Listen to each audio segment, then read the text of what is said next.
sebenarnya Indonesia itu faktanya bisa bikin produk yang bagus, kualitas yang bagus, bahkan untuk skala internasional. Tapi dari Indonesia sendiri nggak ada yang bisa menciptakan brand yang bisa segede itu namanya. Iya. Nah, bikin sendiri itu kita, ya, beli bahan baku sendiri dari lokal juga, bikin lagi. Sama harga impor tuh jauh. Kalau saya sih pengen mendunia ya, itu udah visinya. Pengen benar-benar jadi gede gitu. Hidup sekali ya pengennya kasih yang terbaik gitu. Pak Aris sekarang TikTok Shop udah buka lagi nih, gimana menurut Pak Aris tanggapannya? Ya. Kamu tahu nggak berita yang terbaru begitu TikTok Shop buka? Apa tuh yang saya tahu sih itu ya, apa namanya, kerjasama sama Tokopedia gitu. Jadi begitu buka tuh langsung ada berita tuh. Jadi di Menteri Koperasi itu katanya ceweknya masih keranjang kuning, katanya itu nggak boleh di apa sosial media ada keranjang kuningnya, jadi bisa belanja lagi kayak ke sana. Nah udah itu banyak konten creator tuh yang bikin. Katanya pemerintah tuh plan katanya. Mau kayak gimana. Jadi ada yang udah perpanjang sewa tokonya katanya kan. Iya. Tahu gini dibuka, mendingan gua nggak perpanjang lagi katanya. Terus saya komen tuh di itu tuh kan ya. Ya namanya perkembangan zaman ya harus diikuti lah. Belajar gitu. Dibalas komennya. Dibalas komennya tuh gini. Saya beli dari distributor katanya. Distributor, saya jual eceran. Jual eceran nih offline. Si distributornya live TikTok, kalah dong harganya. Gimana cara ngelawannya? Saya kan pedagang kecil katanya. Oh jadi dia nggak punya barang nih, ngambil barangnya ke distributor yang punya barang. Terus dia selain jual ke penjual itu, jual secara eceran juga langsung gitu. Oh, jadi si distributornya tuh nge-live lagi gitu. Live lagi. Distributor itu nggak tahu. Memang dia produsen di Indonesia, lokal gitu ya. Yang memang bisnis modelnya tuh tadinya grosir, terus dia buka lagi. Atau dia importir. Nyebarin ke pedagang-pedagang yang lebih kecil gitu, yang offline. Nah pas TikTok Shop buka, dia live juga sih importirnya gitu. Oh jadi otomatis yang pedagang-pedagang kecil yang mengambil dari dia, kesaingin dari sisi harga ya? Ya pastilah harganya jauh gitu. Yang mendingan belanja di sana. Ya satu sisi memang benar yang kayak gitu kan, ya nggak? Nah cuman keputusan tutup semua tuh saya tuh rada kurang setuju gitu. Sekarang gini, offline ya kan, dulu tuh saya pertama kali itu tahun 2004 tuh impor. Jadi waktu 2004 tuh marketplace tuh belum ada. Jadi impor, masukin ke grosiran gitu barangnya. Offline berarti? Offline, ya kan? Nah, sekali waktu, lampu merah. Jadi lampu merah. Jadi, saya tuh nggak bisa dapat barang, gitu. Nggak bisa impor lagi? Nggak bisa impor. Nah, udah gitu tuh, baru dari sana saya mikir, aduh, gimana gua harus dapat duit kan? Ya udah bikin sendiri. Nah, ya udahlah nyobain lah bikin sendiri gitu. Beli mesin apa segala macam. Belajar dari nol gitu, bikin sendiri gitu kan ya. Bikin sendiri itu kita, ya, beli bahan baku sendiri dari lokal juga, bikin lagi. Sama harga impor tuh jauh, masih lebih menang impor. Kalau di lokal tuh polyester nih, dengan harga HPP segitu. Kalau impor tuh udah dapat katun. Jadi intinya nggak akan pernah bisa ngelawan lah. Dari sisi harga impor pasti lebih murah gitu ya? Pasti lebih murah dan lebih bagus gitu.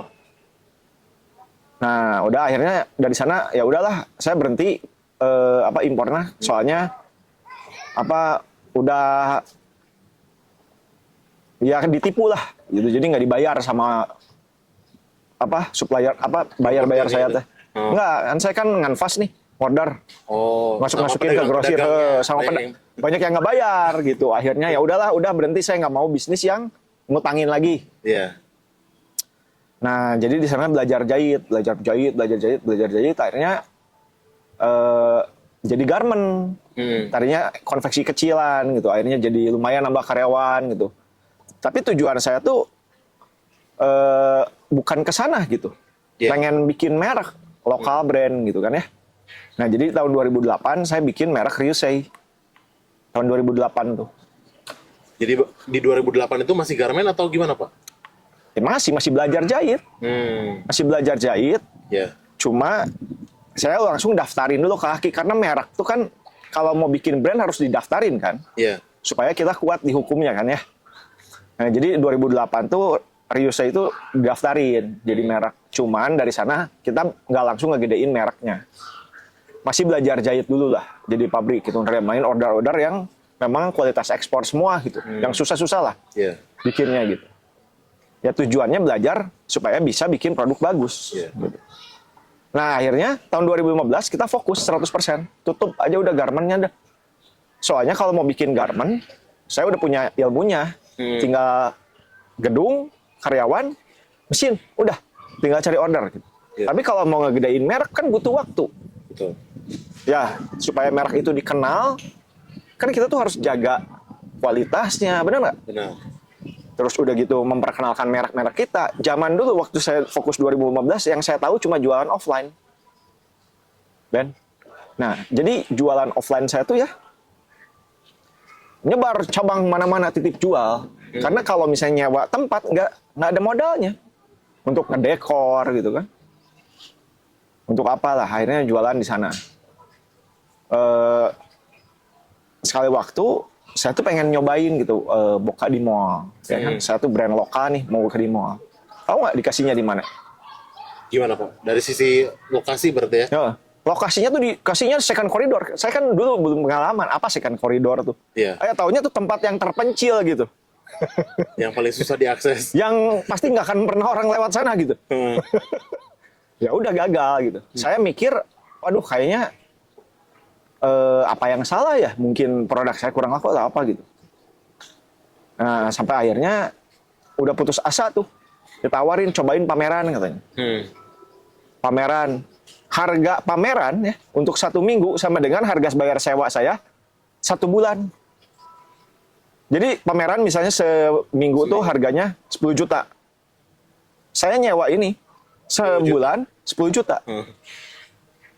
Jadi karena saya nggak punya pengalaman, saya mikir siapa orang bodoh yang mau 7 hari 10 juta. Jadi akhirnya saya nggak mau gitu. Iya. Sampai sekali waktu orang maunya, udahlah ini ada tempat kosong 1 katanya. So lu kasih free deh, cobain. Ya udahlah, nothing tulus kan free. Ini bener penjualannya bagus. Penjualannya bagus. Penjualannya bagus gitu. Wah, berarti intinya kan faktor lokasi ya kalau offline. Iya. Faktor lokasi. Oh ternyata di pameran dengan harga segitu tuh penjualannya rame gitu. Oh, rame gitu. Oh, beda jauh gitu. Itu omset saya 1 bulan tuh bisa didapat dalam 1 hari. Wah, berarti bukan produk, saya bilang tuh. Lokasi. Berarti kuncinya dari offline tuh lokasi, ya kan? Mulai dari sana tuh kita tuh pameran-pameran, tadinya itu kan pameran sisa. Kita nggak tahu itu tuh yang kayak gimana, yang bagus. Itu kan lokasinya juga yang sisa ya tahu sendiri lah kalau sisa di mana gitu. Kurang strategis lah, tapi penjualannya bagus gitu. Iya. Nah akhirnya kita pengen nyoba lah. Sekali waktu coba posisinya lebih bagus lah. Ternyata bener gitu, kurang barangnya. Akhirnya jalan di sana tuh kan ya. Nah udah jalan mulai diperbaiki, rebranding. Mulai branding tuh dijalanin sosial media, ya kan. Jualan lewat bikin website, ya kan. Marketplace udah ada, cuma belum gencar gitu. Ikutan marketplace, belum ada penjualan di marketplace juga. Susah. Online juga susah gitu. Ya fokus aja ke offline. Iya. Jadi faktor offline tuh lokasi yang paling menentukan. Offline tuh. Nah setelah tahu Pak Aris lokasi yang menentukan gimana? Langsung pindah toko offline-nya? Atau Nah gimana? udah, jadi kan mulai kepikiran dong, kalau mau ngembangin nih, berarti kita tuh harus cari lokasi yang bagus di mall, ya kan? Iya. Nah saya tuh nyobain ke mall nih. Ini brand, saya tuh brand lokal dong, ya nggak? Iya. Local pride nih.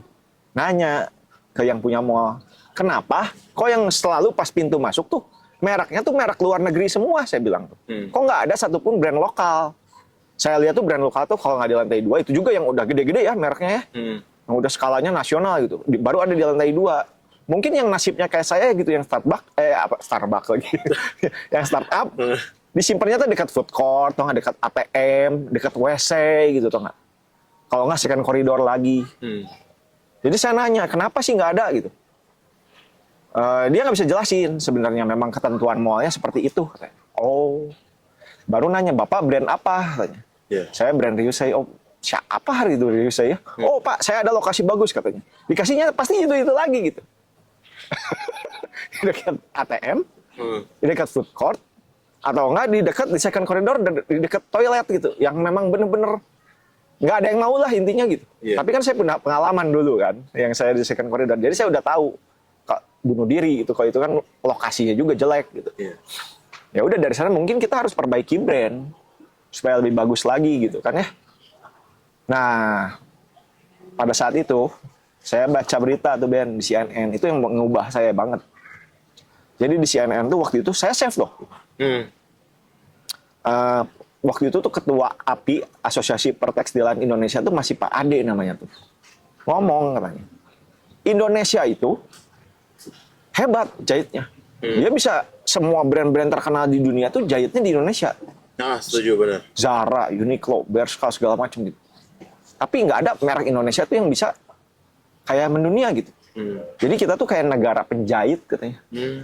Wah, itu kena banget tuh, Ben. Iya. Nah, dari situ saya langsung nanya. Kebenaran waktu itu saya ada pabrik yang memang dia tuh support kain ke mereka brand-brand gede gitu. Saya nanya gitu. Emang kain apa sih yang paling laku di dunia? Nggak bisa jawab. Kain jenis apa yang paling laku di dunia? Tergantung katanya. Kalau negara ini senangnya ini, jadi dia tuh nggak bisa jawab kain apa yang paling laku di dunia tuh. Terus warna apa yang paling laku di dunia? Model apa paling laku di dunia? Nggak bisa jawab. Itu artinya kan kreativitas ya. Iya. Benar nggak? Nah akhirnya kita perbaiki tuh brand tuh, dibagusin terus, sosial medianya dibenerin gitu. Itu prosesnya lama, gonta-ganti akhirnya ya gonta-ganti konsep di sosial medianya gitu. Nggak ketemu juga gitu, sampai ikut seminar, ikut Facebook, apa segala macam gitu. Waduh, ngurusin Instagram aja setengah mati gitu kan ya. Jadi poinnya yang Bapak tangkap tuh, sebenarnya Indonesia itu faktanya bisa bikin produk yang bagus, kualitas yang bagus, bahkan untuk skala internasional. Tapi dari Indonesia sendiri nggak ada yang bisa menciptakan brand yang bisa segede itu namanya. Iya. Nah, faktor apa gitu? Jadi kalau faktor kain kita punya, penjahit kita punya. Jadi apa dong faktor penyebabnya? Ya, betul. Betul. Nah, mulai saya mikir nih, kalau brand kita diperbagus, mungkin nggak sih dapat tempat paling depan di mall-mall yang top di Jakarta misalnya, atau di Bandung? Tetap nggak mungkin. Buktiin aja, Plaza Indonesia ada nggak brand Indonesia yang di depan? Coba ada nggak satu aja sebutin. Mall-mall bagus nih, lantai satunya pas pintu masuk ada brand Indonesia hebat kalau ada. Emang ketentuannya gitu. Nggak mungkin, saya nggak pernah lihat saya itu. Ya kecuali mall-mall yang di daerah ya. Itu ada. Ya soalnya brand luar nggak ada yang mau ke sana gitu di daerah. Ya kan? Tapi kalau misalnya yang memang ngetop gitu, nggak ada yang satupun tuh brand Indonesia, brand lokal yang ada di mall-mall di negara kita sendiri. Itu fakta tuh. Oke, sekarang lanjut ke masalah TikTok. Berarti kan pedagang offline ini tuh artinya ada yang di pasar, kayak Tanah Abang gitu ya. Iya. Mungkin dia dapat lokasi bagus, atau lokasi yang di belakang, atau lokasi di mana kan nggak tahu kan. Tapi kan tempatnya terbatas. Ya nggak? Benar. Nah, sekarang saya pengen jualan nih. Oh ya udahlah, gue juga jualan offline aja deh. Kasih dong tempat lokasi paling depan ke gue. Nggak mungkin dikasih. Cuma the one and only, cuma satu. Apalagi untuk 10 orang, nggak mungkin lah. Pas hook misalnya lokasinya. Ya mau nggak mau saya jadi ngegedein online aku. Bener nggak? Udah jelas biayanya makin, saya nggak harus bayar sewa, nggak harus apa. Jadi itu tuh mau pindah ke online fokus tuh, Ben, saya tuh dilema banget. Karena saya punya mindset gini, dari dulu kan saya tuh, keluarga saya pedagang retail juga. Iya. Pedagang retail. Jadi kan artinya kalau mau ngegedein cabang, harus invest. Sewa tempat, dekor, ngisi barang. Senilai angka tertentu, misalnya katakan 100 juta. Ya nggak? Itu mindset pedagang offline. Yeah. Berani ngeluarin uang 100 juta untuk buka cabang. Karena lokasinya di pinggir jalan, yang kelihatan. Nah, Kalau ngeluarin uang 100 juta untuk online itu nggak berani. Pengennya ya lebih murah gitu, tapi pengen hasil sama. Nah ini mindset yang salah. Gitu. Padahal saya ketemu satu teman ngomong gini, daripada lu invest segini untuk buka cabang offline, kenapa nggak dipindahin aja ke online? Ya lu harus fair. Biaya yang lu keluarin segitu, harus sama juga di online-nya segitu. Pasti hasilnya lebih gede online katanya. Kebanyakan pengusaha tuh mikirnya online cost-nya lebih kecil, tinggal posting-posting doang, tinggal foto-foto doang katanya. Banyak banget yang mikirnya gitu. Iya. Awalnya saya juga mikir gitu dan hasilnya nggak ada sama sekali, nol, nggak jalan. Sampai dirubah gitu, tau nggak? Karena COVID. Mau nggak mau semua cabang tutup kan? Ya udah online ke semuanya. Nah mulai mindset saya berubah tuh. Tadinya masih tetap biaya tuh tetap saya kalau online mah biayanya mungkin nanti aja biaya sisa lah. Iya. Ya kan? Fokusnya ke offline aja, udah beli patung, beli display, ya kan? Nah sampai akhirnya ya udahlah, costnya semuanya ke onlinein. Nah di situ kan mulai tuh website kita mulai jalan, marketplace kita mulai jalan juga, ya kan? Satu-satu karena COVID nggak bisa kemana-mana. Iya. Terus muncul nih TikTok lagi, itu kan belum ada TikTok Shop, cuma joget-joget doang ya. Iya. Sosial media doang. Sosial media, ya kan? Sosial media kan? Iya. Sosial media, lama-lama tuh banyak. Tadinya saya geli loh. Apaan TikTok gitu ya, kayak alay-alay gitu, joget-joget gitu kan. Bener nggak? Apaan sih gitu orang yang main TikTok tuh? Ya kan? Cuma jadi penasaran gitu. Jadi saya download gitu. Aduh, ngeliatin apa sih ini joget-joget doang gitu, lagu-lagu gitu ya. Waktu COVID kan ada lagu Lati itu bikinan Indonesia yang challenge itu kan ya, booming. Saya liatin, oh bagus juga ya ngedit-ngeditnya gitu ya. Udah. Nah, terus muncul TikTok Shop. Ya kan si sosial media tuh jadi bisa jualan. Ya udah, kita juga ikutan aja posting-posting, bener nggak? Benar. Posting-posting doang, upload gitu. Nol, ada penjualan? Enggak. Nggak ada. Udah bikin konten joget-jogetan, udah nyobain bikin konten-konten sedih-sedihan, udah nyobain bikin konten drama, apalagi dulu coba kamu ingat gak? Bikin konten-konten yang apa aja yang dicoba kan, nggak ada yang berhasil. Tetap penjualannya gitu-gitu aja sampai saya kesal banget tuh sama TikTok ya. Dibatasin penjualannya apa segala macam gitu. Nah, cuma saya mikir gitu, kok orang lain bisa, kok gua nggak bisa gitu? Ya, Iya. pasti ada yang salah gitu ta. Ya terus belajar, bayar harga, lu mikir terus gitu. Begitu nggak, saya juga bisa Ben, begitu nggak berhasil, ya udahlah mungkin gua nggak cocok di TikTok, tinggalin, bisa aja. Kayak pedagang offline sekarang ya. Iya gitu, nggak mau berusaha, ya udahlah gua udah nyaman di sini, ya udah gitu, ngejalanin di TikTok ya udah gitu. Tapi terus coba gitu, apa yang salah ya? Oh mungkin ini salah, mungkin itunya salah, akhirnya berhasil, berjualan, ya kan? Rame. Rame udah mulai bagus. Nah kita mulai evaluasi, bener nggak? Benar. Apa yang menyebabkan kok TikTok performanya begitu bagus? Oh, saya baru nemu. Kalau saya butuh sesuatu untuk beli nih, misalnya katakanlah saya butuh semir mobil buat ban nih, atau misalnya sampo mobil. Yang bagus tuh apa? Saya langsung buka marketplace. Sampo mobil. Lihat yang ratingnya paling bagus, lihat yang udah verified dan lain-lainnya. Wah ini kayaknya paling bagus nih, penjualannya paling banyak. Kan zaman sekarang gitu. Iya. Malam-malam. Super mudah ya untuk Mudah. compare harga, lihat apa keunggulannya gitu. Lihat reviewnya kan. Ya meskipun lebih mahal, terjualnya banyak, reviewnya banyak, ya saya lebih percaya itu. Berarti ini paling bagus nih. Iya. Meskipun saya tuh nggak tahu sebelumnya loh. Sampo mobil tuh merek apa gitu. Tapi saya udah jelas, butuh sampo mobil, baru buka marketplace, baru saya ketik, betul nggak? Betul. Baru saya beli tuh. Nah TikTok tuh beda. Jadi saya tuh kesana tuh bukan untuk belanja, lagi mau lihat entertain kan saya seneng tuh ada yang lucu-lucu kadang-kadang ya, lagi scrolling tiba-tiba ada yang jualan, apaan nih saya bilang tuh ya? Oh kayaknya gue butuh deh ini nih, ini buat nyimpen handphone gitu. Jadi handphone tuh bisa disimpan gini sambil tiduran gitu. Nah udah gitu dia demonstrasiin, ini tuh bisa kayak gini, nanti ini bisa diginiin, ini bahannya bagus tuh, kuat, gini. Saya lihat langsung, cobain beli. Gampang banget. Gampang banget beli. Iya. Saya awalnya nggak kepikiran mau beli itu.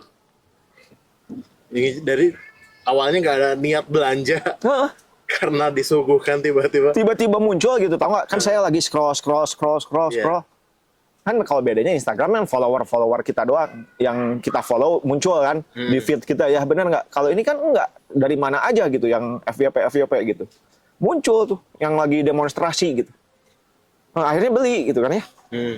Nah ternyata ada kata-kata itu tuh impulsive buying katanya. Oh itu tuh namanya impulsive buying, saya baru tahu. Impulsif, jadi nggak sengaja gitu beli. Oh itu tuh namanya social commerce. Karena sosial media dulu baru e-commerce. Ada e-commerce-nya gitu. Nah, saya lihat si Shopee juga ada video-video, tapi kan dia marketplace, ada sosial medianya. Iya. Itu Dasarnya marketplace. Marketplace dulu berdirinya. Yang namanya marketplace, kalau lu butuh barang ya baru lu cari ke marketplace. Iya. Kalau yang namanya sosial media ya orang lagi entertaining, tiba-tiba ada yang jualan. Kan ini baru. Cara jualan baru kan. Benar nggak? Benar. Ya harusnya disupport dong yang baru. Nah, terus kayak komen yang distributor gitu kan ya. Itu juga dia orang lokal, pedagang lokal. Yuk kasihan juga memang kalau kayak gitu caranya. Nah, mungkin yang harus ditata sama pemerintah tuh di situ. Kalau kita kan lokal brand. Brand lokal. Beli kainnya Indonesia. Penjahitnya orang Indonesia.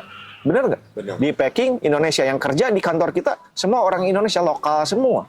Kita jual ke masyarakat lokal juga. Gedein terus mereknya. Kan artinya kalau lokal brand yang ada nama brandnya, dia ada value-nya, harus masukin value. Harus ada brandingnya. Artinya dia harus jaga citranya gitu. Iya. Kualitasnya harus lebih bagus. Ya nggak? Harganya affordable juga, pelayanannya harus bagus. Ya, harus selalu bikin inovasi. Lokal brand ini harusnya dilindungi, digedein bisa sampai ke luar negeri gitu kan. Makanya bisa tumbuh Zara, Uniqlo, H&M gitu. Gila ya, kadang-kadang saya mikir loh. Itu Swedia penduduknya berapa? Kok punya H&M? Ya kan? Spanyol penduduknya berapa? Kenapa punya Zara gitu yang mendunia? Iya. Bikinnya di Indonesia juga. Kok kita penduduk yang segini nggak ada satupun yang bisa kayak gitu? Apa yang salah? Ya pemerintah tuh harus lindungi lokal brand. Karena dia jelas-jelas pengen gede gitu, pengen mendunia. Hidup sekali kan. Ya pengen, ya cuma diperhatiin nggak?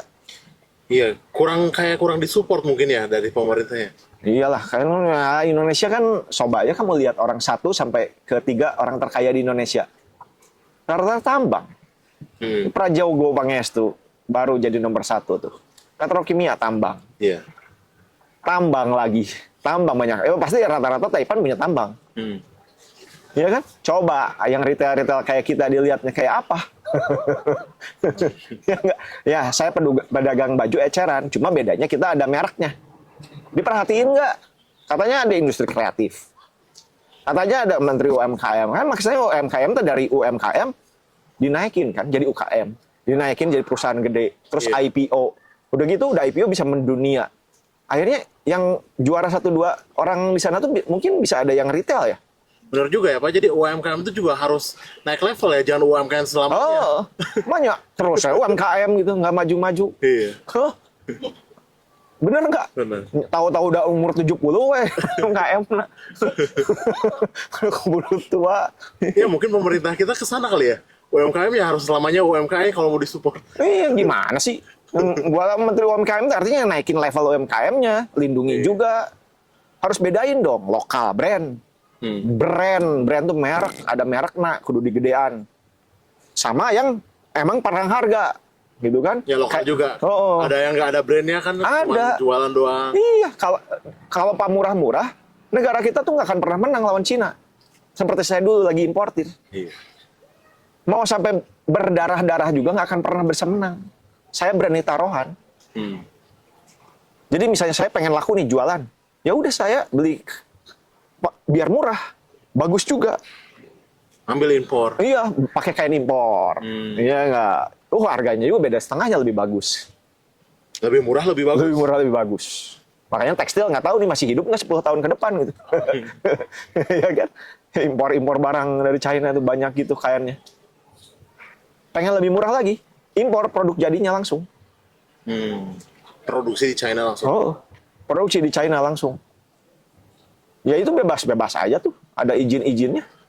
Ini gimana mau menang kalau misalnya tandingnya dari harga? Iya. Kan kita ada brand tuh supaya kita tuh nggak perang harga. Ada value lebih. Ada ya? value lebih. Ada trust-nya lah yang bisa dipercaya gitu. Kayak kita dapat verified di Shopee Mall, kita udah dapat ada Shopee Mall-nya, Tokopedia official. Emang gampang? Enggak. Ya harus bener itu. Iya. Gak bisa dibeli, oh gue pengen centang biru gitu, enak aja. Kayak gitu. Ya enggak. Oh gue pengen Shopee Mall, tiba-tiba langsung dikasih, enak aja. Harus ada harga yang harus dibayar, lo harus bener-bener barangnya bagus, original. Ya kan? Nah pas udah gitu ditutup nih, terus buka lagi. Buka lagi teh di 12.12, kampanye apa tau nggak? Campaign apa, Pak? Campaign si TikTok apa? 12.12 beli lokal. Beli lokal, ya kan? Nah, definisi beli lokal teh kan banyak gitu. Nih Pak Menteri UMKM ya, lokal tuh ada lokal brand, lindungilah lokal brand gitu. Bisa ada baju, ya kan? Sepatu, makanan sekarang, lihat gitu. Anak-anak bangsa kita tuh jago-jago. Cuma diperhatiin nggak, diwadahin nggak, difasilitasin nggak orang-orang jagonya. Atau fokus tambang aja udah. Bodoh amat. Itu makanya sebutir bumbu inongi kali. Diperhatiin. Padahal lihat, coba Uniqlo di Jepang bisa sampai segede gitu. Zara di Spanyol bisa jadi segede gitu. Ya saya nggak tahu itu karena apa gitu. Sampai saya nanya-nanya gitu ke orang-orang garment gede. Kenapa sih ada di brand luar negeri bisa kayak gini? Kenapa di kita nggak bisa? Banyak nanya gitu. Sumber dayanya katanya. Pemerintahnya nggak support. Ya nggak, orang-orang yang kerjanya juga mungkin nggak support atau apa gitu. Kalau kata saya mah, asal ada yang fokus aja ke sana. Bisa Indonesia tuh maju. Iya, kayak tenaga kerjanya juga yang jago-jago ya, Pak. Kayak fashion designer kita lihat malah bersinarnya di Amerika, di negara mana. Iya, kerjanya tuh di brand-brand luar, pengennya tuh ya supaya lebih bergengsi gitu. Lokal brand tuh kayak, ya lihat aja di mall udah kayak dianggap apa gitu. Ya nggak dianggap lah lokal brand. Makanya supaya bisa kayak gitu gimana caranya gitu. Ya, supaya kayak gitu. Sekarang kan kita ada TikTok. Bagusin kontennya. Itu tuh bisa FYP, bisa awareness makin banyak orang tahu. Terus akhirnya dia nyoba belanja, puas, belanja lagi. Itu di negara kita. Juara dulu di negara kita, baru kita hajar ke negara lain. Sok lagi live. Kamu lihat nggak kemarin? Gimana caranya kirim ke Filipina katanya. Gimana caranya beli ke Singapura katanya kan ya? Tapi nggak tahu TikTok bisa nggak jual kayak gitu. Ya dari sana gitu kan. Ya sebenarnya kan kalau brand yang ingin besar gitu pasti mereka sendiri juga berusaha gitu ya Pak. Gimana caranya buat membesarkan brand itu sendiri. Nah cuman sebenarnya itu aja tanpa ikut campur tangan dari pemerintah kan. Nah sebenarnya yang brand lokal inginkan itu dari pemerintah itu lebih ke kayak gimana sih supportnya? Ya sekarang gini aja.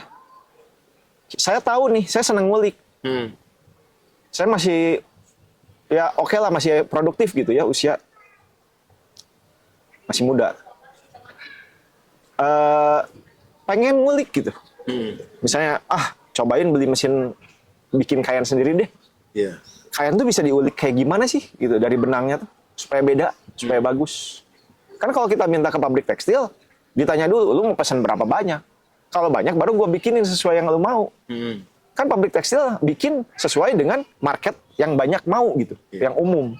Kalau saya pengen bikin kreativitas nggak dilayanin, harus bikin banyak. Gitu.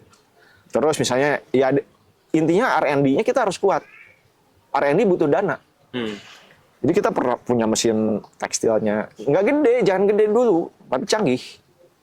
Punya mesin bordir sendiri, punya banyak peralatan-peralatan yang kayak gitu tuh dilengkapin. Supaya kita bisa ngulik gitu. Bisa diotak-atik, bikin yang terbaik kayak gimana gitu. Nah itu digedein. Terus kita harus punya ekosistem juga untuk produksinya lain sendiri. Iya. Supaya kecepatan produksi dan kualitas itu terjamin gitu, terjaga. Sekarang gue harus nyetok barang, nyetok apa? Nyetok kain atau enggak gitu. Iya. Ini kan mau lebaran. Maksudnya dari dari pemerintah juga yang plan gitu ya, apa kayak gimana ya? Oh, uji coba dulu lah. Sekarang dibuka dulu, nanti kita lihat 4 bulan. Ini gimana gitu, mau buka-buka, tutup-tutup gitu. Mending modalnya dikasih sama pemerintah. Iya. Gila. Kalau numpuk kita udah pesen kain banyak ya, kan harus dibayar kainnya. Wah, penjualan kayak gitu. Masa kita dipaksa harus jadi offline lagi? Bener nggak? Ya, mungkin kalau misalnya mau tutup juga ya harus ada disisir dulu lah, whitelist dulu ya. Iya. Mana aja yang nggak boleh gitu, harus secara detail dulu gitu. Mana aja yang boleh, jangan buka tutup, semua disamaratakan, dibumi hanguskan gitu. Iya. Ya, begitu ditutup kemarin, coba lihat dampaknya kan. 13 juta orang auto langsung zero income tuh dari TikTok. Bukan cuma brand sebenarnya, Bukan cuma brand. yang dapat penghasilan dari afiliator lah, Yang kasihan tuh JNT kan. Kurir-kurir tuh. kurir-kurir bener. Banyak yang di PHK gitu. Itu punya anak berapa gitu. Ya ada dampak juga. Gede dampaknya. Sekarang udah buka lagi nih, tiba-tiba nanti rekrut lagi, tiba-tiba tutup, PHK lagi, gimana? Iya.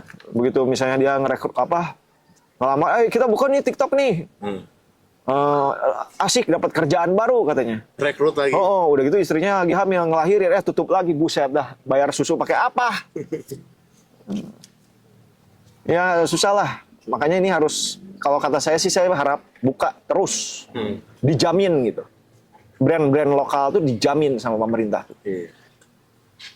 Malah mungkin pemerintah harus lebih support Go Digital, setuju nggak sih Pak? Kayak misalkan lebih diberdayakan gimana caranya untuk membuat konten lah atau apa segala macam. Ya setuju. Yang mengarah ke arah sana gitu. Iya setuju, masalahnya pemerintahnya mampu nggak gitu ngajarinnya.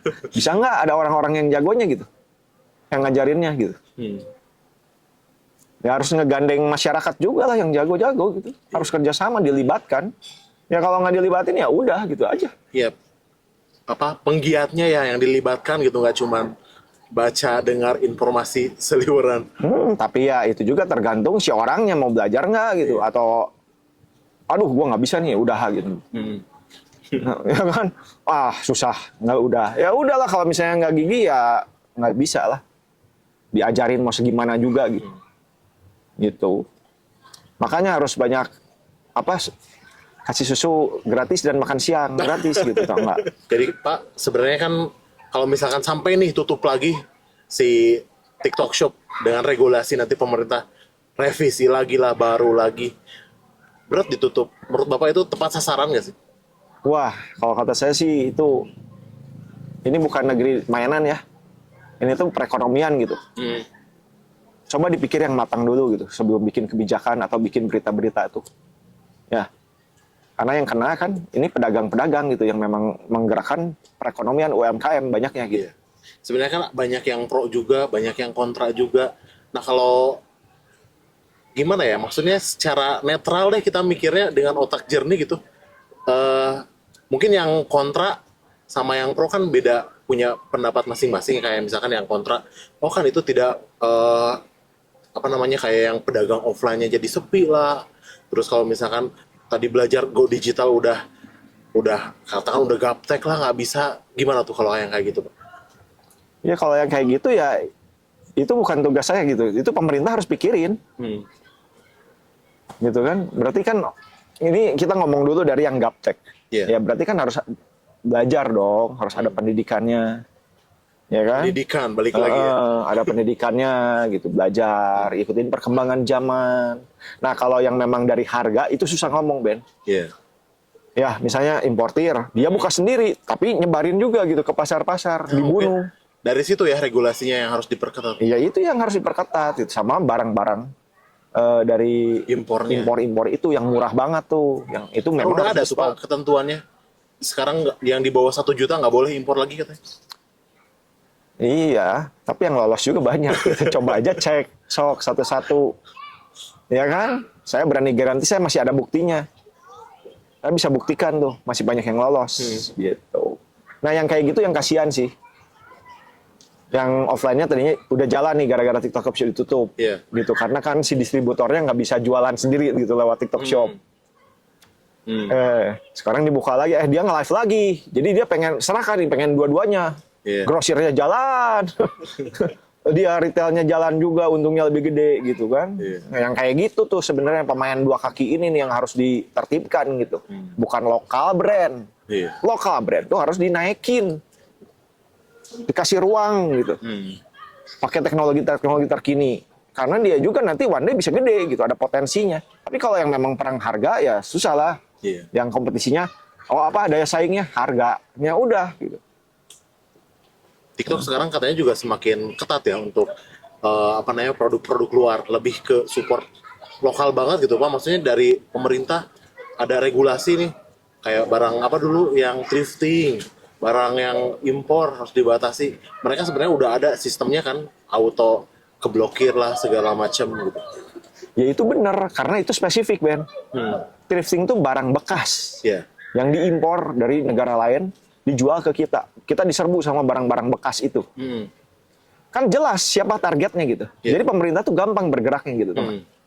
Tapi kan kalau ini Terlalu luas ya. luas gitu, tutup Banyak semua, ya. tutup aja. Itu tadi dalamnya banyak banget. Ada yang jual makanan ya nggak? Iya. Ada yang jual kerudung, ada yang jual baju, ada yang jual baju anak, ada yang jual macam-macam, elektronik. Yang punya brand juga kena semua, buset dah. Nah kan sekarang kemarin katakan Pak, momen di akhir tahun lah ya, TikTok tutupnya itu di momen orang-orang emang habitnya belanja online. Sekarang udah dibuka kembali nih. Isunya bakal ditutup lagi. Sementara kan sekarang udah mendekati Ramadan lagi nih. Gimana Pak tanggapannya Pak? Ya Kalau justru sampai itu. Jadi bingung kan ke kitanya gitu. Ini mau ngestok lagi atau enggak gitu kan ya? Digas nggak gitu untuk lebaran gitu. Iya. Ya makanya di sini tuh perlu ketegasan gitu ya. Jelas dan jangka panjang gitu.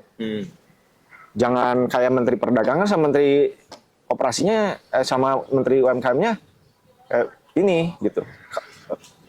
Nggak klop gitu. Oh nggak klop. Tapi saya setuju sama Pak Juhas gitu. Ikutin perkembangan zaman lah. Kalau enggak ya supaya kita bisa ngejual ke negara lain. Itu benar. Kalau mau maju mungkin ya Bener. harus ke arah sana. Iyalah. Bukannya, keranjang kuning yang dipikirin yang kayak gitu-gitunya. Ngapain? Social commerce dibatasin karena predatory. Predatory itu yang tadi saya bilang. Iya. Barang Cina itu yang nggak mungkin dikalahin. Gitu. Bukan lokal brand. Predator itu karena barang impor yang tadi Bapak bilang harganya lebih murah, lebih bagus, dan bisa masuk dengan mudah ke Indonesia. Oh, diserbu. Nah, yang itu yang harus ditutup Pak, yang itunya. Iya.